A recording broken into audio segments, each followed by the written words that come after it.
Let's talk about what most people miss when they go no contact with a narcissist. Because going no contact is not the end, it's the beginning. You can block their number, delete their photos, unfollow them on every social platform known to humanity, but if they still live rent-free in your head, you haven't really walked away. You've just paused the conversation. Narcissists feed on reaction. That's their fuel. If they can get you angry, confused, anxious, heartbroken, or even just constantly thinking about them, they win. They don't need to be in the room to manipulate you. They just need you emotionally engaged. That's why no contact alone isn't enough. Because if you go no contact but obsess over whether they'll come back, or if you stalk their stories hoping to see signs of regret, or you secretly pray they'll reach out so you can reject them and win, you're still in it. You're still playing their game, and worst of all, they know it. You have to stop giving them your inner life. That is where the real separation begins. It's not in your phone log, it's in your nervous system. You can't heal from manipulation while simultaneously being triggered by memories of validation that were never real. Think about that. Narcissists are masters at using temporary praise as currency. They inflate you just enough to addict you to the feeling of being chosen, only to withdraw it when it suits them. And so, when you go no contact but still crave that old feeling, you're not detaching, you're just abstaining. And abstinence isn't freedom. Emotional detachment is. Now, emotional detachment doesn't mean you feel nothing. That's not realistic. It means you stop feeding what you feel. You stop adding meaning to their silence. You stop replaying their words as if they were divine truth. You stop letting their chaos rewrite the story of your worth. When a narcissist sees that you no longer react, they don't just lose you. They lose the mirror they used to build their identity. That is why they hate indifference more than hate itself. Because hate still has energy. Indifference means you've moved beyond them. Think about how powerful that is. Most people are trying to punish a narcissist with silence, but they're still hooked emotionally. That's like locking the front door while leaving every window open. They don't need to break in, they already own the blueprint of your insecurities. The only way to change the locks is to reclaim your emotional space. That might mean finally sitting with the truth you've avoided, that their love was conditional, that their validation was a weapon, that their promises were tools to control, not to care, and once you accept that, you stop looking for closure from the very person who broke you open. You become your own closure. When you reach this place of detachment, something profound happens. You no longer need revenge. You no longer fantasize about their downfall. You don't even need them to admit they were wrong, because your peace is no longer dependent on their suffering. It's dependent on your healing, and that is when their ego truly begins to fracture, not because you hurt them, but because they realize they no longer have the power to hurt you. They see it in your posture, in your silence, in your total lack of need for their validation. They try to bait you, and you don't bite. They post something to provoke you, and you don't flinch. They send a breadcrumb of attention, and you brush it off like dust. That's the moment their illusion of control dissolves. You've unplugged from the matrix. You're no longer a source of supply. You're free, but freedom requires discipline. You can't detach today and spiral tomorrow. You have to train your brain to stop checking, stop wondering, stop imagining closure scenes that will never happen. Instead, shift your focus inward. Every time you feel the urge to re-engage emotionally, ask yourself, what is this really about? What part of me still wants their approval, and what can I give to myself instead? That's the work. And it's not glamorous. but it is transformative because when you detach emotionally, you don't just protect yourself, you elevate yourself.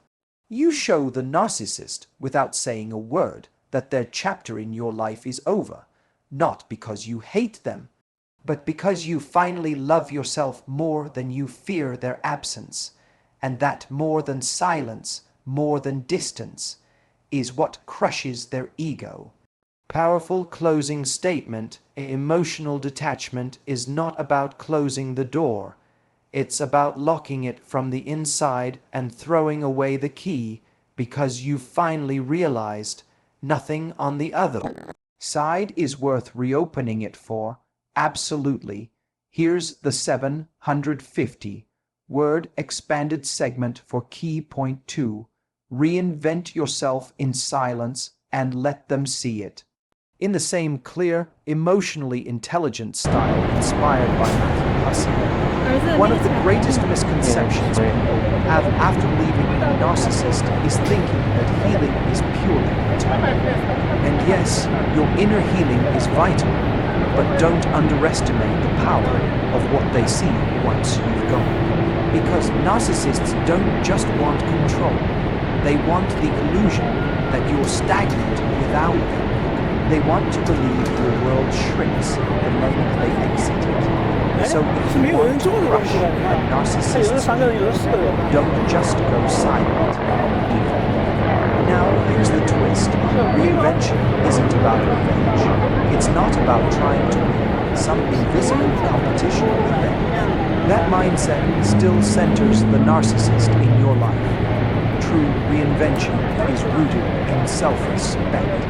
It's saying, I refuse to let the worst part of my past define the rest of my future.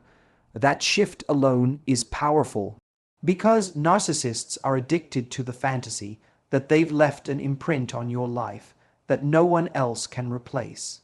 And the moment they see you glowing, growing, and moving in a direction they never predicted, it shakes them.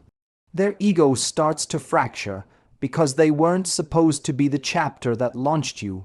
They expected to be the chapter that ruined you. You want to know what stings the most to a narcissist, watching you become everything they said you'd never be without them.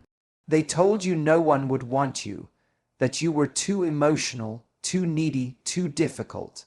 And here you are, becoming wiser, more grounded, more confident than you've ever been. That's not just progress, that's a direct hit to the fantasy they built around your brokenness. Because if you're no longer broken, they can't be your savior.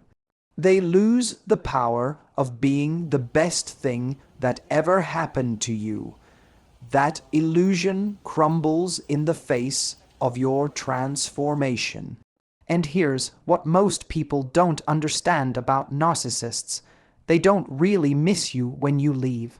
They miss the version of you that needed them, that insecure, confused, constantly seeking validation version. They miss being your sun, the thing you orbited around.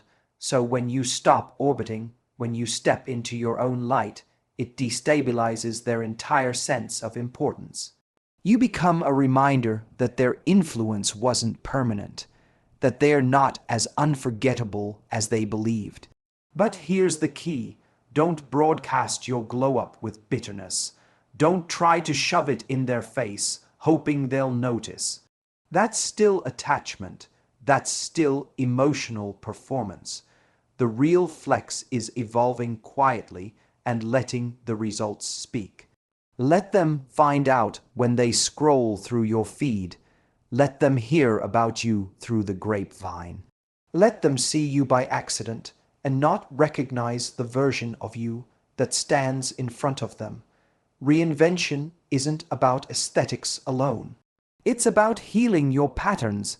It's about doing the work, building your emotional boundaries, breaking trauma cycles, changing the way you show up in relationships. Because it's easy to look good. But true change is when you feel different, when you no longer tolerate chaos, when you no longer mistake drama for passion or manipulation for love. That's the version of you they can't handle, the version that no longer sees them as a loss. And something incredible happens in this process. You stop needing closure. You stop needing them to understand the pain they caused. You stop craving acknowledgement because your life becomes the proof. Every step forward, every new connection, every ounce of peace you cultivate becomes a silent testimony that you were never broken. You were just buried under someone else's shadow. And now you've stepped back into your light. You don't need to explain your worth to someone who was committed to never seeing it. You just live in a way that reflects it. Because when you glow without trying, when your peace becomes louder than your pain, that's when their ego takes the deepest hit. Not because you punished them, but because you've become someone who no longer even sees them as relevant to the story you're writing now. And let's be honest, this takes time. Reinvention isn't instant. It's a process, but it begins with one brave decision: to stop letting someone else's opinion define the limits of your potential. You're not stuck. You were just conditioned to think small, to doubt yourself, to seek permission for your worth. And now you see it, that everything you needed to evolve was already inside you. You just had to silence the voice that kept telling you otherwise. So if you're wondering how to truly crush a narcissist's ego, don't yell, don't beg, don't explain. Don't try to make them feel what they refused to feel when they had you. Just rise, quietly, authentically, consistently. Powerful closing statement. The most devastating thing you can do to a narcissist isn't revenge. It's rising so high they can no longer reach you and realizing they were never the reason you fell. Absolutely. Here's the 750 word expanded segment for key point 3. Destroy their illusion of superiority, crafted in the emotionally intelligent and motivational tone inspired by Matthew Hussey. One of the biggest blind spots people have after leaving a narcissist is underestimating just how fragile their sense of superiority really is. From the outside, narcissists appear confident, powerful, untouchable, but underneath that polished exterior lies a deep insecurity, an unspoken fear that they're not enough. And the only way they keep that fear buried is by convincing themselves that you were never enough. That illusion, that they are above you, better than you, more desirable, more successful, is what props up their entire ego. They don't just want to feel special, they need to feel more special than you. They need to believe that they were the prize, and you were the one lucky to have them. That's the story they tell themselves to avoid facing their emotional emptiness. And when you finally walk away, that illusion should shatter. But it often doesn't. Because if you isolate yourself, stay stuck in shame, or cling to the past, they use that as proof that they were right about you all along. So if you want to crush the narcissist's ego, you don't just leave. You dismantle the narrative that they were the best thing in your life. You do it by building connections with people who value what the narcissist ignored, people who listen, support, respect, and cherish, not manipulate. Because when others see your worth effortlessly, it undermines the narcissist's entire justification for devaluing you. Their superiority complex can't survive in a reality where you're thriving without them and surrounded by people who reflect back your value. And this is where it gets interesting. Narcissists don't just want to be admired by you. They want to believe that everyone else agrees with their version of the story, that you were unstable, that you were lucky to be with them, that no one else would put up with you. So when you connect with people who actually see through that lie and treat you the way you deserve to be treated, the narcissist doesn't just feel rejected, they feel exposed. because it reveals a truth they cannot accept. They weren't the best you'll ever have, they were the worst you were willing to tolerate. When someone new comes into your life who values your sensitivity, your loyalty, your authenticity, the very things the narcissist mocked or minimized, it invalidates their entire judgment of you. And narcissists hate being wrong, especially when it threatens their image. They may not say it out loud, but they'll feel it. They'll see you being loved in ways they refuse to love you, and it'll eat at them because their sense of power was built on the belief that no one else could or would care for you like they did. When that belief crumbles, so does their superiority. And here's what's beautiful. The goal isn't to make them jealous. That's still playing into their ego. The goal is to create a life so aligned, so authentic, that they simply don't fit in it anymore. Your energy becomes too stable, your standards too high, your presence too peaceful for them to disrupt. And that, more than anything, makes them realize they no longer belong in your world. You stop being the person they could manipulate because you've outgrown the insecurities they once preyed on. You no longer feel the need to chase approval, to explain yourself, to prove your worth. Instead, you just live, calmly, confidently, with purpose. You surround yourself with emotionally intelligent people, and slowly but surely, your past with the narcissist becomes irrelevant. Not because it didn't hurt, but because it no longer defines you. And let me be clear, building these new connections isn't about romantic rebound. It's about emotional elevation. It's about learning what it feels like to be in the presence of people who don't require you to shrink to be loved. That's when you finally realize the narcissist's superiority was never real. It was just borrowed power. Power you gave them during a time when you didn't yet know your own. But now you do.